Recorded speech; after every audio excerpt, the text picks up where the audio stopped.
Bharatiya Janata party है और सारे लोगों को मिलकर एक परिवार बनता है। और दूसरा दल में आप जाकर देखें तो एक परिवार की पार्टी है। वहाँ पे पति पत्नी भाई भौजाई माँ बाप बस इतना ही पे है। और हम लोगों ने चुनाव लड़ा निर्दलीय, और चुनाव लड़ने के बाद हम लोग लगातार भारतीय जनता पार्टी की सेवा की। मैं घर में ही था, एक फॉर्मेलिटीज है, उस फॉर्मेलिटीज के तहत आज सदस्यता लेनी है। कार्य करेंगे, पार्टी को लगेगा तो चुनाव हम लड़ेंगे, नहीं लगेगा तो कार्यकर्ता की तरह हम काम करेंगे। निश्चित रूप से एक भारतीय जनता पार्टी के कार्यकर्ता होने के नाते जब 19 में किसी कारण से हम सबों को टिकट नहीं मिला तो उस समय भी पार्टियों का बहुत सारा ऑफर आया, लेकिन हम लोगों ने किसी दल में जाने का काम नहीं किया। हमारे क्षेत्र की जनता, हमारे कार्यकर्ता का सभी का निर्णय हुआ कि हम सबों को निर्दलीय के रूप में चुनाव लड़ना चाहिए। और हम लोगों ने चुनाव लड़ा निर्दलीय, और चुनाव लड़ने के बाद हम लोग लगातार भारतीय जनता पार्टी की सेवा की है। और उसी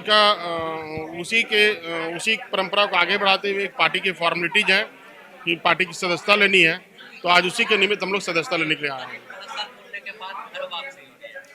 मैं घर में ही था, एक फॉर्मेलिटीज है, उस फॉर्मेलिटीज के तहत आज सदस्यता लेनी है।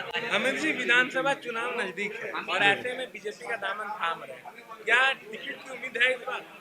देखिए, हम लोगों ने ऐसा कोई प्रस्ताव नहीं दिया है कि टिकट मुझे मिलना है नहीं मिलना, ये तो पार्टी का आला कमान तय करेंगे।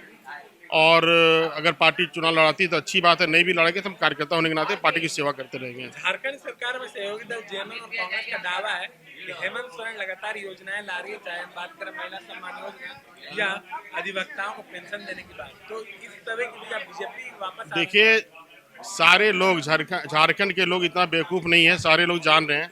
पहले ये सरकार लोगों का अपमान करती है, लोगों का अपमान करती है, इसके बाद फिर सम्मान देने का काम करिए। सम्मान 5 साल से भी दे सकती थी, लेकिन 5 साल से नहीं दे करके ये चुनाव के 1 महीने में दे रही है। तो ये सिर्फ अपमान कर रहे हैं, लोगों को सम्मान नहीं दे रहे हैं।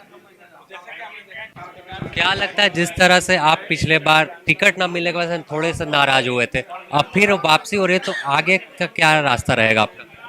देखिए, टिकट नहीं मिलने के बाद स्वाभाविक रूप से थोड़ी सी नाराजगी रहती है, लेकिन लगातार हमारे पास जेएमएम का, कांग्रेस का, आसू का, आरजेडी का, सभी का हमारे पास प्रस्ताव आया कि आप ज्वाइनिंग कीजिए, लेकिन हम लोगों ने कहीं जाने का काम नहीं किया। और लगातार कार्यकर्ताओं के और जनता के समर्थन से हम लोग चुनाव लड़े, और चुनाव लड़ने के बाद फिर से हम लोग पार्टी में सक्रिय रहे। तो नाराजगी थोड़ी सी रहती है, लेकिन हम लोगों ने पार्टी के साथ कभी ऐसा नहीं किया कि मैं दूसरे दल में चला गया, मैं दूसरे दल की सदस्यता ले गया, मैंने ऐसा नहीं किया।